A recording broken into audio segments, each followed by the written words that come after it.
session. We have members of our team who are actually manning that session. So if you type your questions, you will be responded to as we move along. So at the end of this webinar, we would like participants to be able to know the EMR support for active case finding, and primarily through index and PNS testing approaches. What are these functionalities in the EMRs that are available for use for that? We would want to highlight some of the patient appointment management features that have been built into the EMRs that will be supporting you with the, growing your cohorts as you move along. We would like you to be able to generate the reports from IQCare and Kenya EMR to support the LEAP and SURGE activities that are ongoing currently. And then we'll just give a very short session on the DWAPI tool and the National Data Warehouse. So this will be a very, very short session.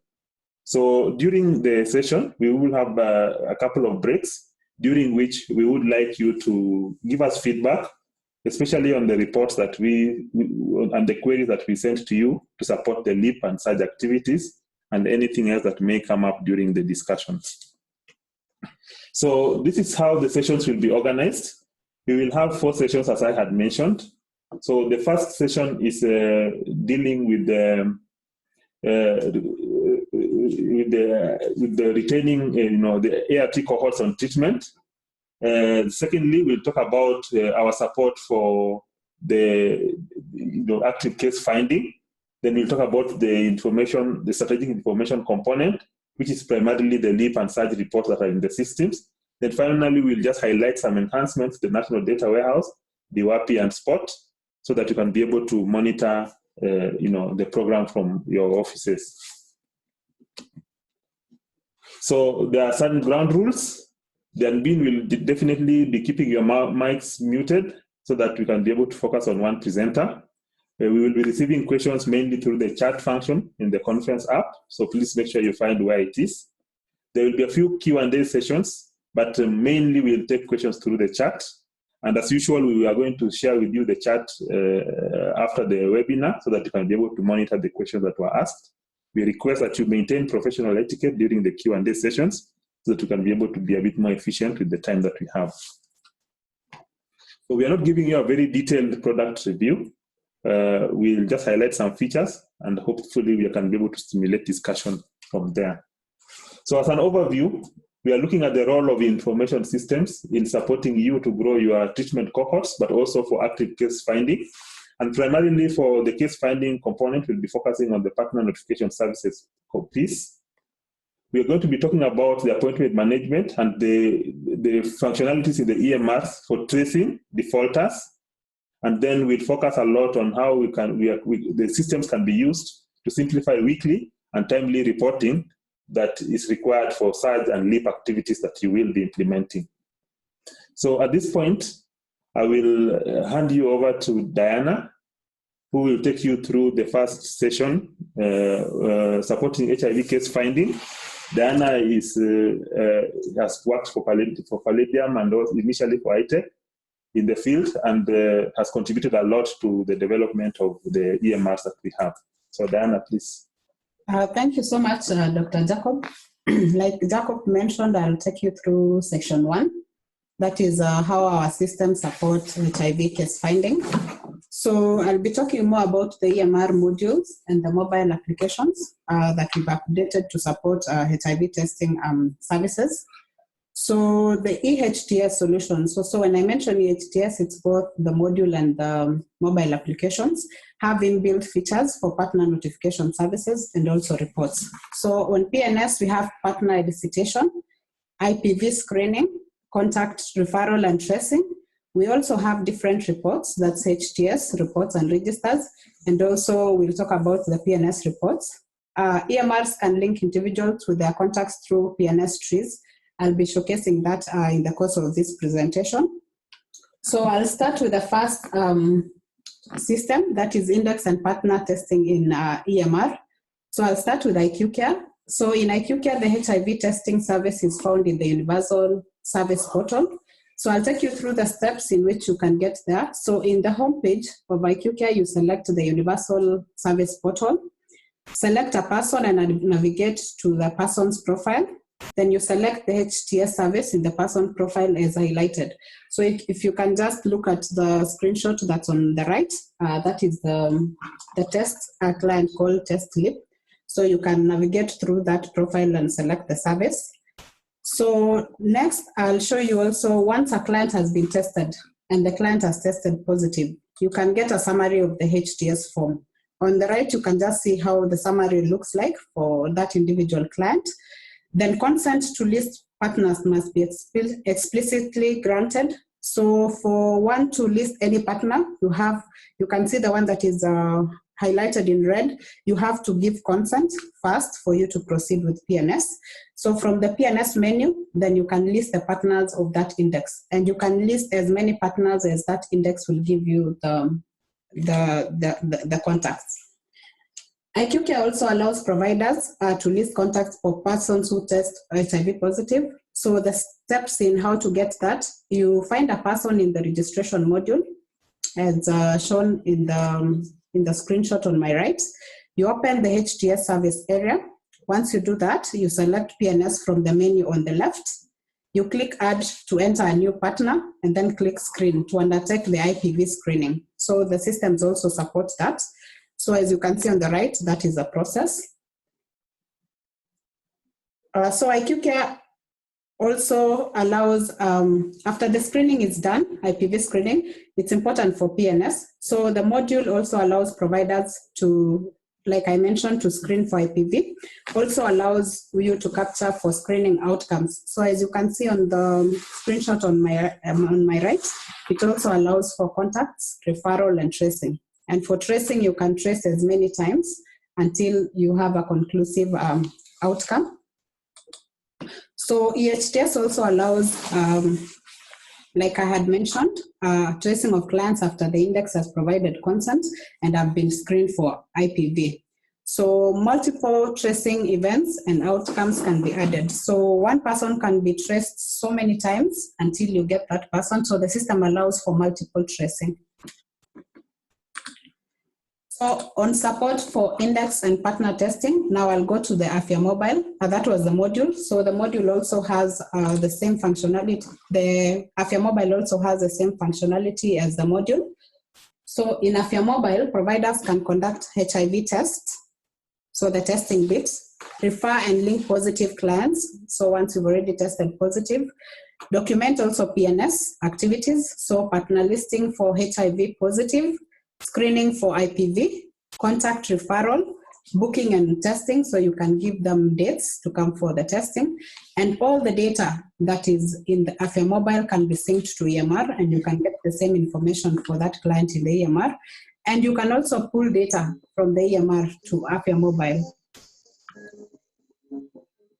So the app also allows for multiple partners to be listed, screened, and traced. So the application can allow you to have multiple partners listed, just like I'd shown in the EMR. So you can screen, and you also do the IPV, like on the second screen on my left. So you can see how partner screening is done with Afya Mobile. So in continuation of that, after completing the IPV screening, referral and tracing events can be documented. So this may look like a repetition, but I'm just trying to show that whatever we can do in the EMR also can be done in the Afya Mobile. Multiple tracing events and all outcomes can also be added. So if you can look at the second screen, the second screenshot on the right, you can see the different tracing modes. So you can do more than once, and you save, and the system will allow you to add. So in continuation, also after completing HTS services for indexes and partners, the data is synced to the EMR via Live Happy. So we have Live Happy sitting in between the Afya Mobile and the EMR. So when you upload that data and you sync, you can now get, with the new update, you can now get the statistics, how many clients have been sent, total clients that you had listed, how many clients were sent to Live Happy. So you can see in that checkbox highlighted in red, that 3 clients had been tested and 3 were also synced to Live Happy. So when you get to Live Happy, also we have a feature that we are very excited, that is a contact tree. So you're able to generate a contact tree for all the clients that you have. So when you look at that, let's concentrate on LEAP test, that is the name of our client. So when you see the action tree, you can click on that tree and you can see that has 4 contacts. And out of the 4, LEAP partner 2 also has listed other 4 partners. So the tree can be as long as the data that we have for that LEAP test. So the more the data that we have, the more the tree grows. So the tree can grow for the different clients that we have in the system, so we can be able to follow up our PNS clients. So the same services also can be undertaken in Muzima. So Muzima is the application that operates with Kenya EMR. So the Muzima also can allow providers to conduct the HIV test and enter the results, refer and link HIV positive clients, document PNS. So in PNS, we have different activities under PNS. There's partner listing for the HIV positive, screening for IPV as well, contact referral, booking and testing. Also, you can sync the data to EMR. So in this case for Muzima, it's Kenya EMR, and you can also pull data to the mobile application from the EMR. So the Muzima also supports contact listing. So the app allows providers to document PNS and for the activities that I had mentioned before in the previous slide. So if you can look at the screenshots on the left, you can see that we have a contact listing form for Ocheng, and you can also create relationships to the index client. If it's a partner, you can create that relationship, and you can also book for testing. So once the contact and the partner has been identified, screened, IPV screened, and then traced, they enroll for HTS services. This allows them now to receive the full range of the HTS services. So as you can see, you can just click Add on that tab, and then you confirm if the client already has an existing ID. So if they don't have, then we continue with the registration. After registration, then now you test, and then you enroll them to HTS. It allows also for HTS linkage and referral. So eHTS seeks to improve that linkage of HIV tested clients to care. So there is a HTS linkage and referral form that is filled. So this only applies for the clients who've been tested positive. So you can link them and refer them to care. So the same features also are in the EMR. So when you get to Kenya EMR, we have an HTS module. So it allows also for the different range of HIV testing.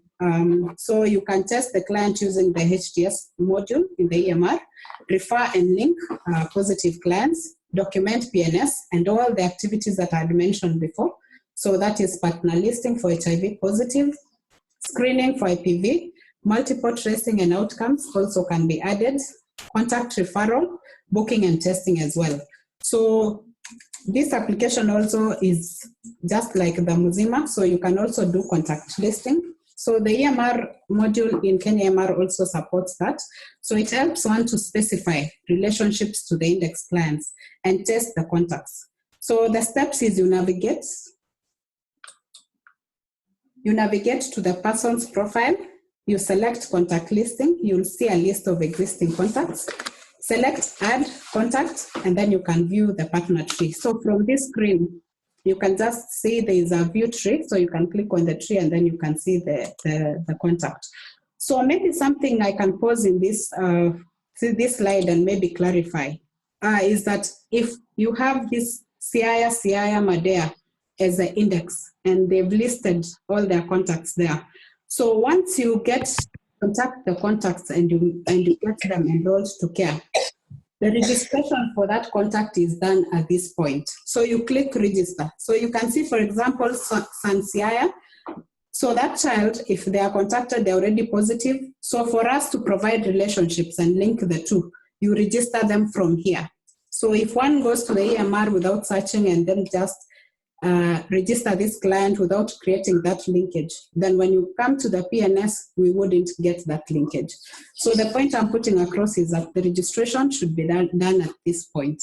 There's a register at the far end. So there's also relationships in Kenya EMR. They are displayed in the person's profile. So providers can just navigate easily between the index clients and their relationships. You can also view relationships. You can also add relationships and view partner trees, like I had mentioned before. So if you look at that, we have a client called Njoroge Mary Test. So you can see the relationships that are in the system. The partner is called Ndungu John Test, and you can see the child and you can see the sibling.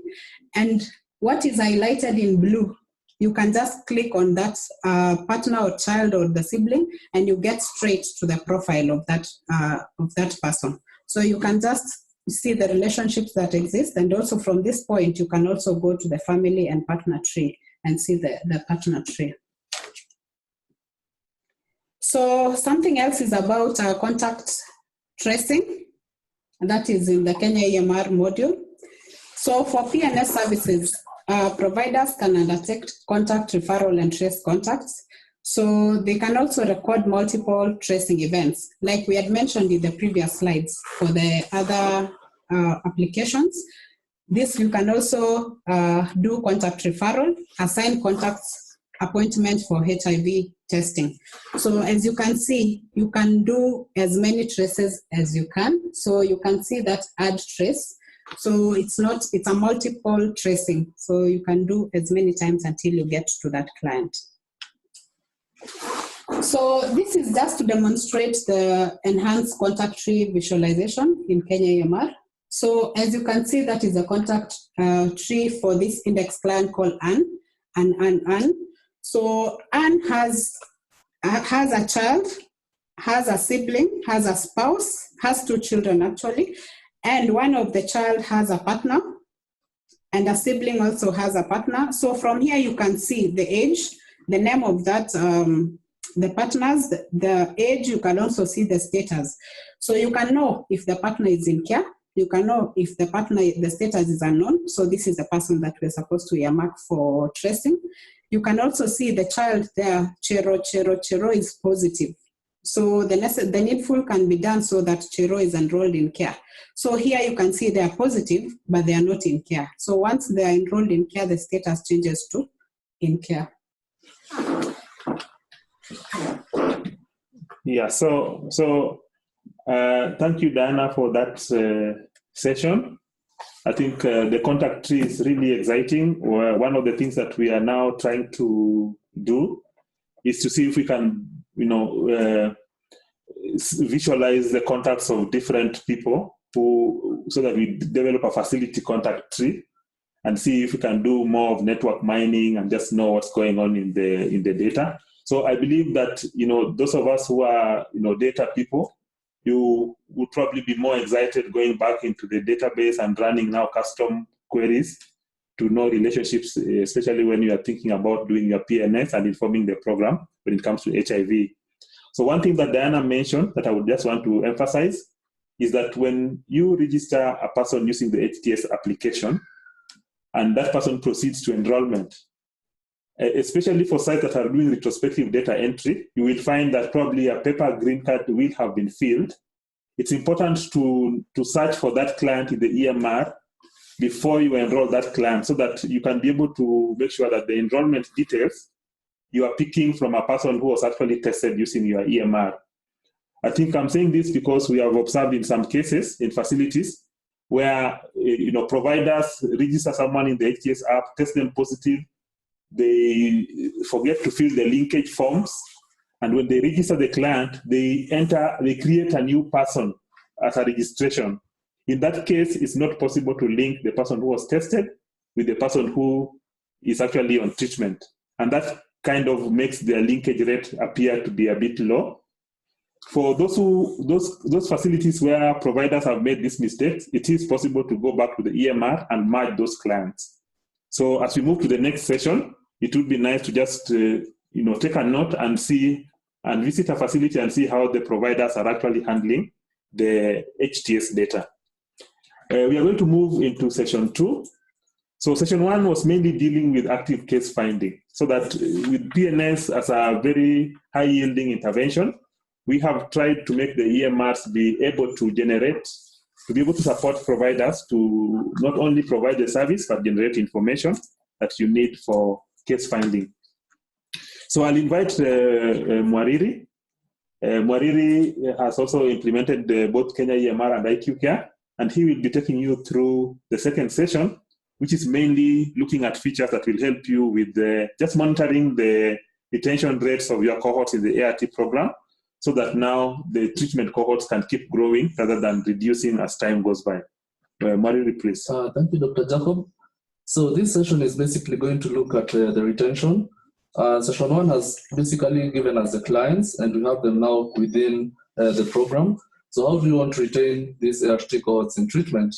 So we're going to look at the appointments, basically how to schedule appointments, how do we monitor appointments within the EMRs, and also to monitor attrition of patients and how to see about returning them to treatment.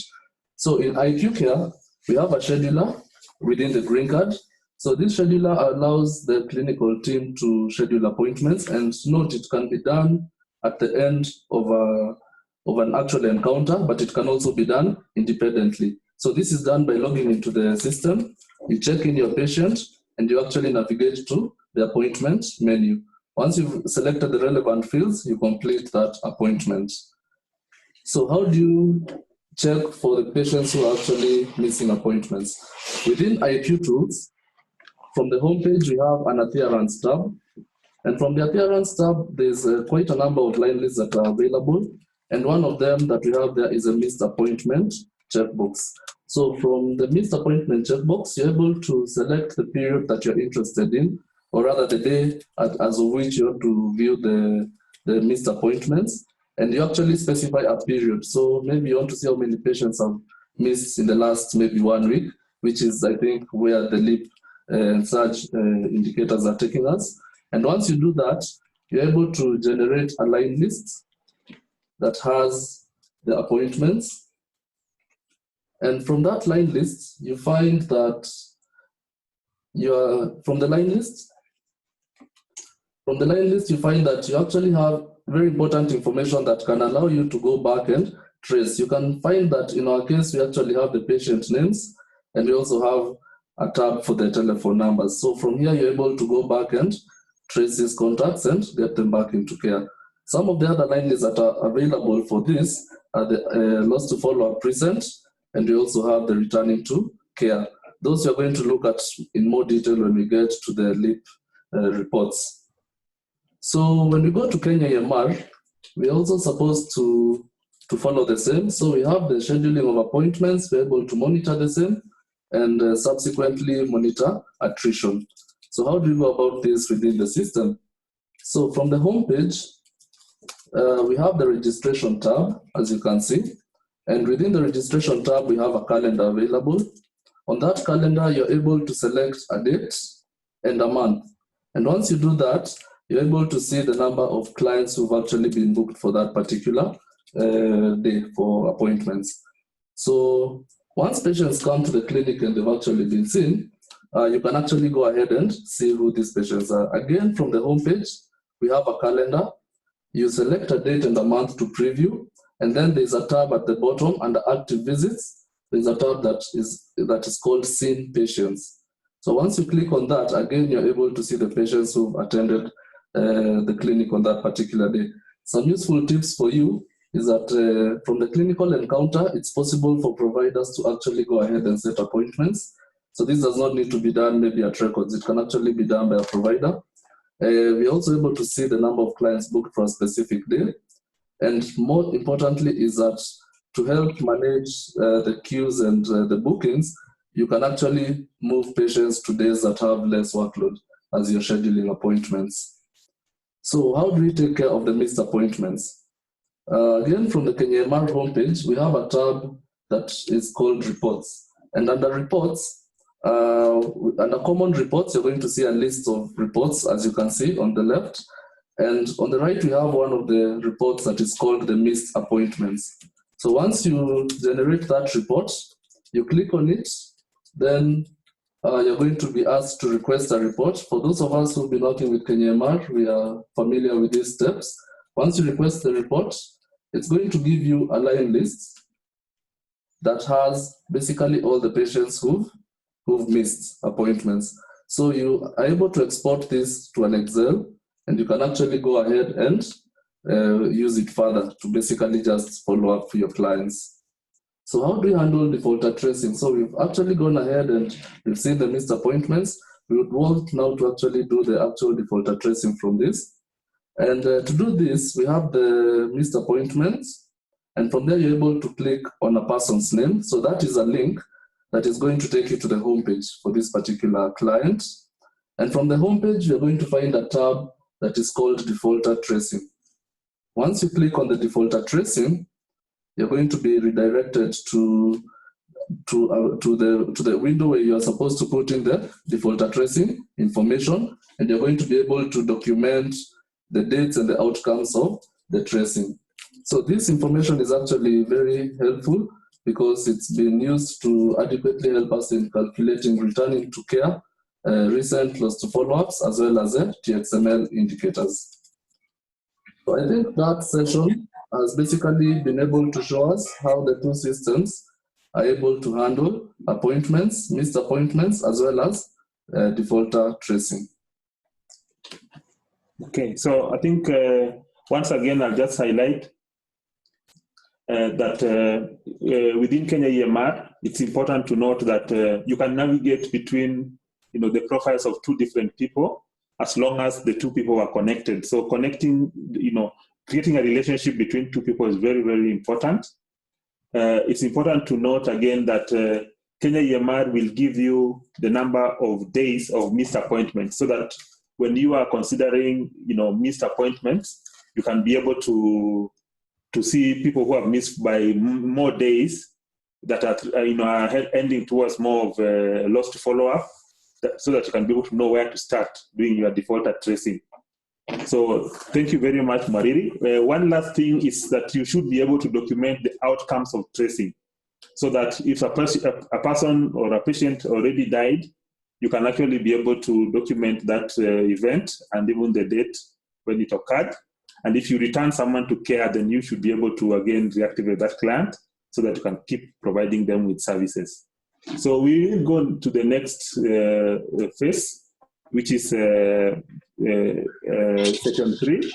We'll be just going straight to the reports that we should be generating from the system. So once again, I'll ask Mariri to take us through that session so that we can be able to see how the surge or the LEAP activities will be supported from an SI perspective. All right, so the two sessions that we've covered have basically enabled us to have clients, and we're also able to do the retention, but ultimately we need to be able to report on all this. And to achieve this particular objective, some new reports have actually been factored into the EMRs to enable us to do this. So we have 4 indicators that are there, and we also have the EHTS registers and reports that are available in the EMRs. And to enable you to do this, we have capacity building materials, both on IQ tools and Kenya EMR. And these have been developed, and they are readily available to everyone. So the 4 indicators that you're interested in, and I will want to assume that we understand these indicators. We have the TX new, basically new patients initiated on a certain period of time. We also have the current. We have LTFU recent, and finally we have returning to care. So I think for the first 2, a lot of us are very comfortable with them. What we might be more interested in is the loss to follow-up recent and the returning to care. So for the LTFU recent, it's people who basically fell into the category of being lost to follow-up during the reporting period. So it's important to note that we are interested in 1 week. So people who've become lost to follow-up, meaning that they have missed appointments by more than 30 days. And this list is specific that it should exclude transfers out. When we look at returning to care, we have patients who are previously lost, but they have actually come back. And we need to be very careful that they have been out of care for more than 30 days before the reporting period, and we are not interested in the transfer-ins for this report. So how do we go about generating these indicators? So on Kanye EMR, from the home page, we're actually able to navigate to the home page.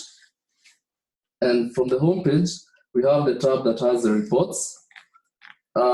Once you select the reports, you're going to get to a tab where we have the weekly LEAP surge report. When you select that particular report, you're going to go to the tab where you request the report. And after that, you're prompted to put in a reporting period. So that is the next step that you need to do. So of note is that these are weekly, they'll be being run weekly, and I think this is Monday to Sunday. So you put in that period, and then you click on the requests.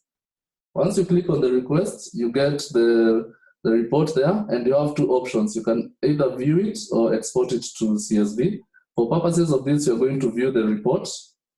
And once you view the report, you're able to see a description, tells you what that is. It's going to give you the dates that you're interested in, and then it's going to document the 4 indicators.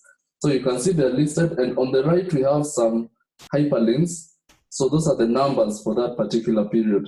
And for you now to be able to verify or validate that the reports are actually accurate, you can click on any of the numbers, and it gives you a line list at the bottom, from whence you can now actually confirm the details for these particular clients. So I think that is going to be a very important step as you're going on.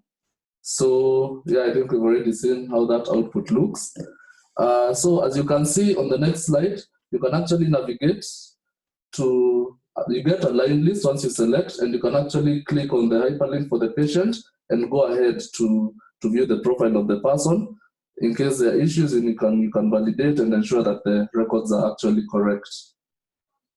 So I hope we are clear up to that point. When you come now to IQ tools, how is the same achieved?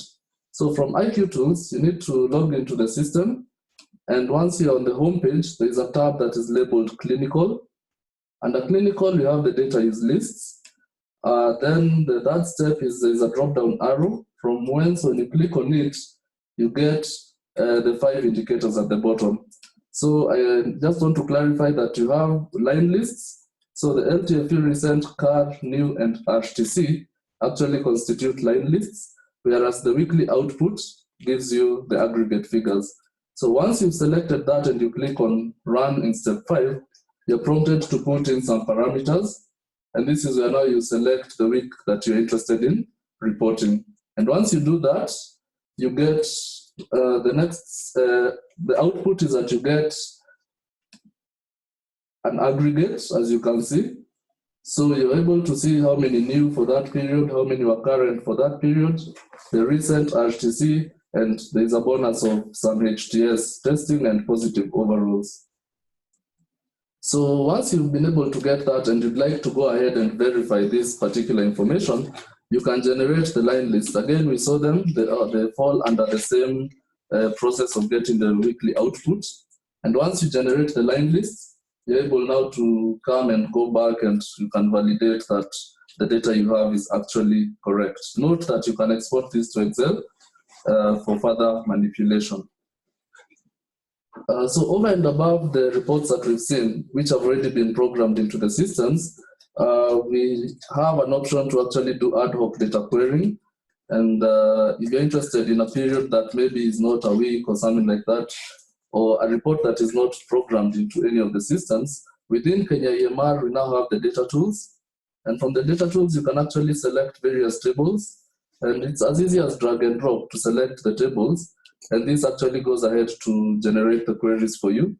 And you're able now to run these queries, and you get them as line lists, tables, or charts, as you can see from the next slide. So you're able to get your line lists, you're able to get your queries or your charts. And I think that goes a long way over and above the reporting. In case you have special reporting needs, with the two reporting tools, you're able now to generate your ad hoc data requests. And I think with that, we've completed the session on how to generate the weekly reports. And I'm going to hand back to Dr. Jacob. You can take it over from there. Okay, so thank you very much, Mwariri and Diana, for taking us through the session. I just want to once again clarify some things. the additional indicator on HTS overall, you can only get that if you are using the HTS application or the HTS module. So for everyone else who is using the EMRs for clinical care, you can be able to generate the other indicators, but for HTS, it's only possible for people who are using the HTS apps for all the HTS needs or the HTS module. So I think at this point, we'll take a break and we'll now want to take questions. We want to take questions. So if you have any questions, the administrator will unmute you so that you can be able to, raise your hand and respond to, and raise any questions. Then we can be able to respond to them. We are also kind of monitoring the chat so that we can be able to see whose questions are coming in and we can be able to respond to them.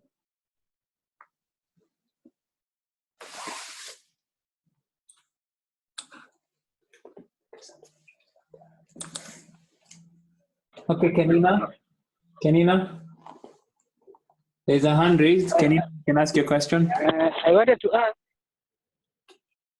Yes, I wanted to ask. Yes, Hello? we can hear you. Yes, we can hear you.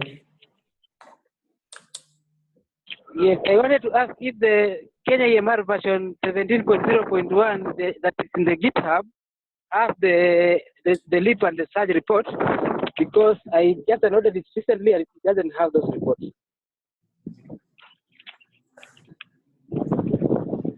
Yes, so thank you very much. We'll take another question so that we can be able to answer you. Any other questions?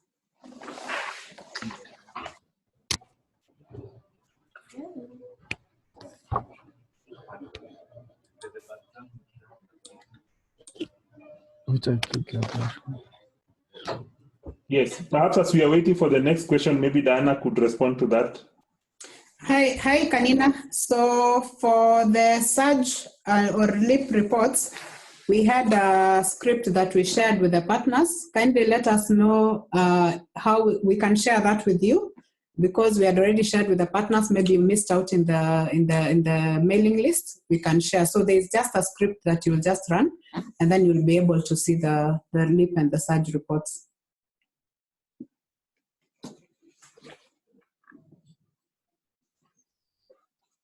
So D. Wambua seems to have had a question. So my question is, which IQPR version has the LEAP reports?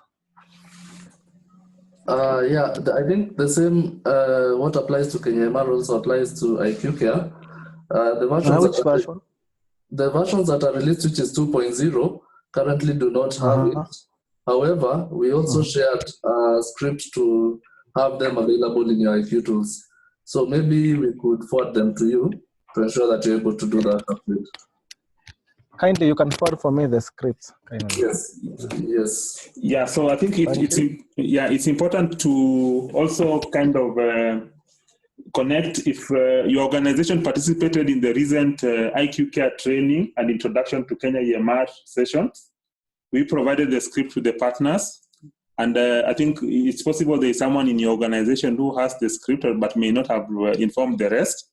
So we will share again details about the script so that everyone who is participating in this webinar can be able to access it as well. So we released a script for both Kenya EMR and for IQ Care to support simplifying the reporting for these SURGE and LEAP reports. So thank you very much. So Ken Gathu, can see your hand is raised. Hello. Yes, Ken. Yes, Ken. Hello. Yes, Ken, go ahead. Yeah, thanks, Jacob, and thanks, Dr. Jacob and the team for the good presentation. I have two concerns about the first one about the IQ tools. Do you have an updated IQ tools in the GitHub? Then the second one is about the TOs. Hello? Sorry? Yes. We're learning the active patient from the query. We get the TO unincluded. And this is a concern from the facility, of which they are saying the TO the same month they are reporting this deep dive report, whereby they report the same patient as exited.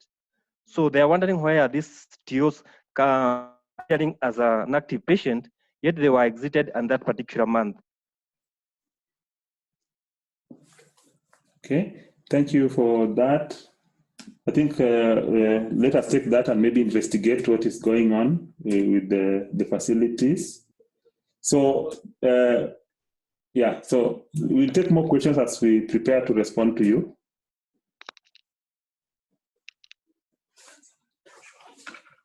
So Joshua, you can go on. Joshua. Thank you. My name is Osoche Soji from Nyota Bonde. And my concern is with the scheduling and the output for the missed appointments and those who are booked. So the list of missed appointments, in most cases you find clients who turned early are still in the output for missed appointments. So the output that is given for the default tracers still has the people who came early. So you still have to do the filtering to take out those people who came early before they are given the list.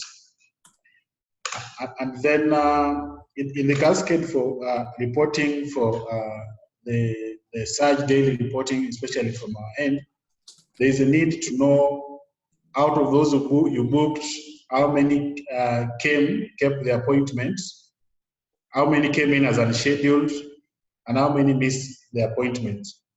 So that is in reference to the IQ tools.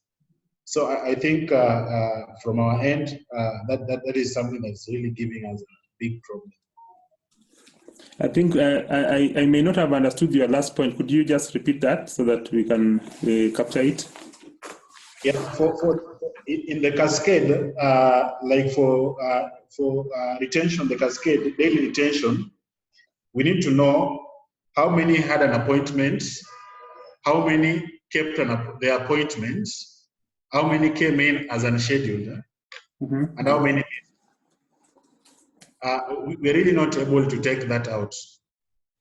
I think maybe what can be done in that case is to maybe enhance the line lists so that we can capture some of that information, because the output for the LEAP is aggregates and the line lists capture specific information. So what we could do is maybe factor in the fields that you'd like to see and see if they can be enhanced. Would that be okay? That will be okay, and also to work on to give us. I don't know where does the NINI pull the appointments, the IQ tools, because I don't know whether it's in the booking from the clinical form or the pharmacy form. Yeah. But even that said, also just try to work around to ensure that we have the right people in the list of those who missed appointments, so that we don't have those who came early being classified as missed appointments. Okay, so I think we have received the feedback from you. What we'll do is that we'll now engage with the developer to specifically understand your issue. I think the issue is being raised by Joshua. Which organization? Sorry? Osoche Soji Nyota Bonde. Okay, thank you very much. I think we'll take that up with you and see if we can clearly document what you need, then we'll get feedback with you within the week in terms of our solution. Yeah. So I think at this point we can proceed and finish off the presentation. Then we can have a brief session again for question and answer. For the next session, it's a very brief session. I think just around 2 or 3 slides, just to highlight some features. And I think we have Mwenda in the room. We will take you through the National Data Warehouse, some simple enhancements that we have made to just make your life a bit easier. Mwenda. So good afternoon, everyone. So I'll just take you through some session talking about some additional updates we've done to some of the tools that you're using at the facilities. So that's DWAPI. And also talk about the Spot, which is the link where you go to check how your data has been uploaded to the warehouse. And then a bit of enhancements that we've done to the warehouse that will basically allow you to, get access and see more of how your data is being utilized within the warehouse. So to begin with, we've added some documentation of what the validations and the summaries mean, right? So on the dashboard, as you load your data, for those who have used Spot before, it would give you a list of a bit of information about the data that you've loaded. So we've given actually the text that describes that data, and also color coded it so that you can get your attention. So when we talk about found records are the number of records that have actually been found within your database. And then flagged records are records that have been indicated, or rather that have been validated and have some data validation issues. Then rejected are records that will not be sent to the warehouse. This is because they do not meet certain criteria, either as a record or the parent record, which is the patient, has some issue that needs to be fixed before the data is uploaded. Queued column just basically talks about the records that are now ready to be sent, and that is what you expect to see once you hit the send button. The sent value and the queued value should be equal when the application is done transmitting. So when the data is transmitted up, so still on Spot, there's a feature that has been available within Spot, but I think we'll highlight it here. Spot DWAPI, not Spot, allows you to look at the data that it has extracted from your system. And one of the things we've done is that we've ran a check on the records that you have within your EMR, and provided a line list of what what DWAPI is considering to be possible duplicates in your data. Both EMRs, that's Kenya EMR and IQ Care, have a patient merge feature. So if the report that you've extracted from DWAPI actually indicates true duplicates, then at the site you can actually use the feature that is available in the EMRs to do the merging of these patient records. Then we've also added the feature to basically ensure that all the line lists of records that have errors are available. So from the eight files that you extract from the EMR, when it indicates that your records have been flagged, that is in the red column, you can actually go and export that line list, the line list of that extract, to find the actual record that has an issue, and you can go back to actually sorting it out within the EMR. And I think some of this value adds will basically allow you to clean data within your EMR, and if you use these features regularly, you should have your data quality improving at the site level. So this is just to give an update on what you need to have DWAPI running. So we had version 2.27, which has just gone out. You will be receiving the updates automatically once you click the update button on your EMR. But to run it on Linux, you will need to have a 64-bit version of Ubuntu, 14 LTS or above. And then the installer will basically install for you Docker, and then you can be able to configure DWAPI as per the SOP that comes with it. All these SOPs and guidelines will be available on the resources page in the warehouse, and we'll talk about that as we move on. Now, for Ubuntu 12, just one thing we noticed that when we deployed Kenya EMR earlier on, it was deployed on Ubuntu 12, which was a 32-bit version of the operating system, and it does not support Docker. So when upgrading to Ubuntu 16, this will void the vSpace license if you're using N computing. And there's a guidance we are going to provide on people who will have that kind of a scenario, how you can actually do the upgrade and still maintain the vSpace, the use of your vSpace and N computing environment.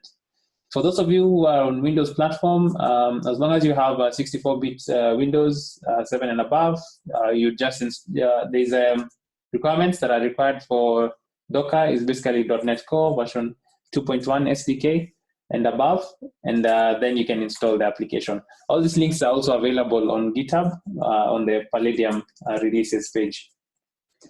So once you've updated your Spot and your DWAPI and uploaded the data goes to Spot.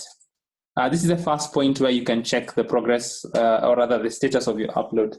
The link provided there will allow you to see the facility that is just uploaded and how when did they do the upload.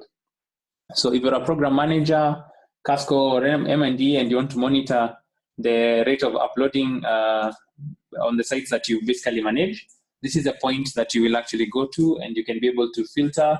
The columns up there are all searchable, and you can search for facility, or if you're a partner, you can actually filter by the partner name and export all your sites' upload status into Excel, and you can actually find out how your sites have been uploading. The uploads are the site is updated as soon as DWAPI has completed uploading its data. So in the warehouse, I think the major updates we've done is basically we've removed the login screen, which basically allows you to access a lot of the visuals that are available on the warehouse, and a lot of this will also include data quality and reporting rates dashboards if you go through the menus on the warehouse. So we encourage you to log on there.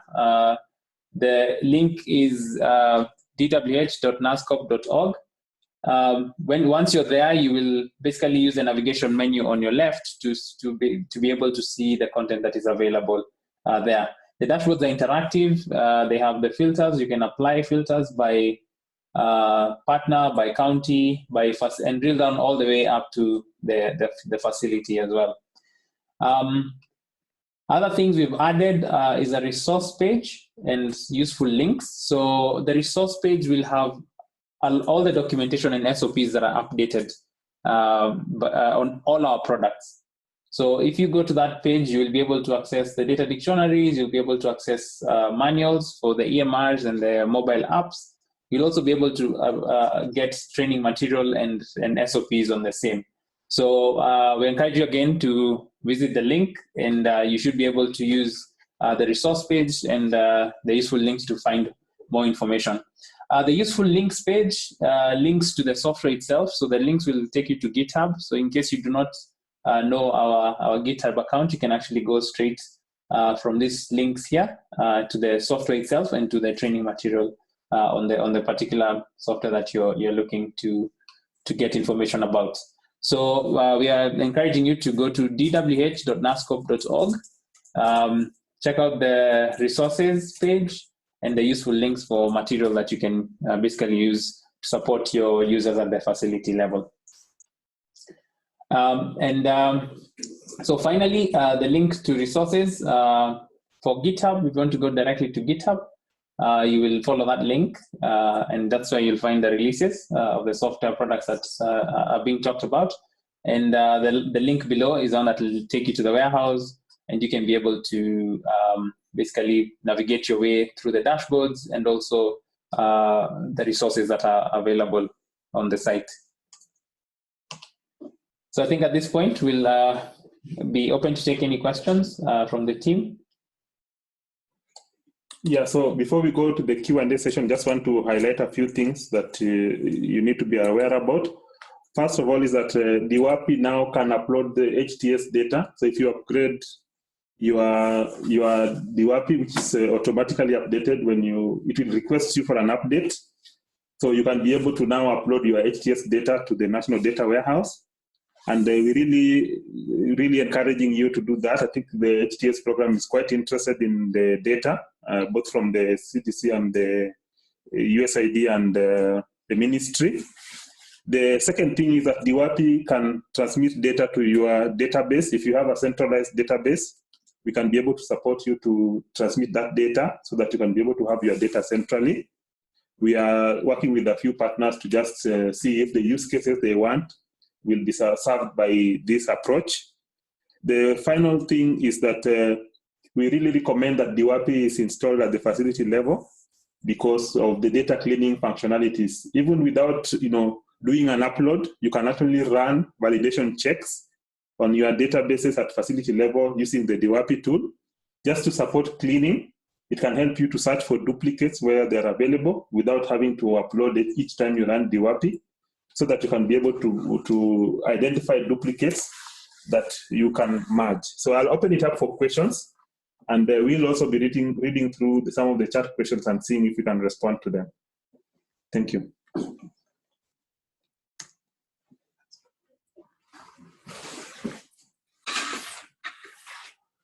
So please feel free to unmute yourself and as you ask your question, as we'll also go through the list of questions that are available on the chat. So I can see one of the errors that we are getting here is SQL interface. I think that's a question that is related to DWAPI. This looks like it's an issue with the server name and the configuration to basically access your EMR server that's on DWAPI. This you can take this up with our team on Spiceworks, the help desk. They should be able to walk you through this if you give them access to it. So while the configurations changed, if you do an upgrade, it will basically replace the database that you had for configurations. So you will have to redo the configurations when you're at site. Okay, so for the upgrade, this particular version 2.27 will replace the database. So you will need to redo the configurations.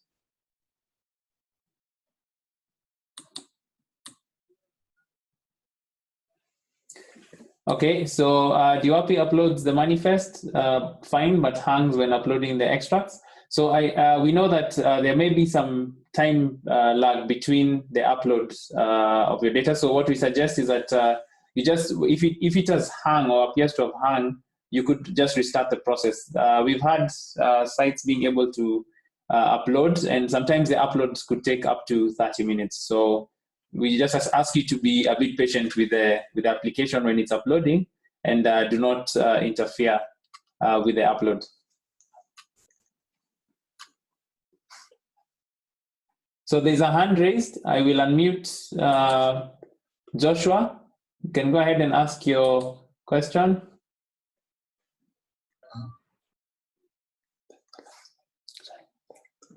Okay. So my question or concern is with I think the name is helpful, the DWAPI, the current version, because you are able to see the summary of data that was not uploaded and the gaps, but the element of exporting, so that you are able to check these gaps offline, for IQ Care did not work for us. So I don't know whether it's the way we installed, or it is not for this. For the IQ Care, you are not able to export the summary of the gaps. Okay, so you should be able to export the summary of the gaps that you have, and maybe what we'd want to confirm is that you are running version 2.27, which there was a bug in the earlier version, the 2.25 and 2.24, where the export was not working, but in the 2.27, this has been fixed. So what I would suggest is that you click on the update icon on the desktop, and DWAPI should fetch the latest version. So, ladies and gentlemen, we have basically run out of time. I want to thank you so much for making time to attend this session, and also to thank the team over here for managing this session. And I think we have covered what we sought to cover during this period. If your question has not been answered and it is in the chat, please, we will respond to your questions, and where necessary, we'll reach out to you to seek to any clarification so that you can be able to respond. For a few minutes after the session is over, you will still be able to type any questions in the chat window, and we will capture it and we'll respond to it. So we'll leave the chat window open for about 5 to 10 minutes after we are done. So please feel free to type your questions. Otherwise, thank you so much, and have a great evening. Asanteni sana. So I'll welcome Dr. Kimanga. I have not seen him online yet. Daktari, are you online? You can raise your hand, Doctor. Oh, there he is. Yes, we found him. I'm not sure if I can be heard, but for me, I just want to appreciate the good job that you guys have done. It was an excellent presentation. I think we all followed through very nicely. And maybe to the team of participants, all I want to say is that HIS exists. Hello? Hello? Oh, sorry. Yes, we can hear you. Okay. A program, and we are doing our level best to actually evolve with whatever requirements that come up. And for now, since the emphasis is case finding and growing the treatment cohort, I think I was very pleased to go through this presentation and know that the systems are actually ready to help all the partners to surge with us so that we are able to meet the requirements of OGAC as well as help MOH. So thank you all. I want to thank Palladium. I want to thank the participants, and I really look forward to this collaboration being strengthened as we move on. Asanteni sana. Okay, thank you, Daktari, and thank you, everyone, and have a great evening.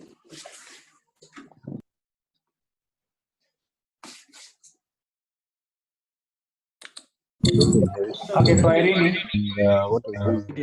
Ataonekana kama kwa hapo. Ataonekana.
Under a session like this, then I disseminate the cohort report.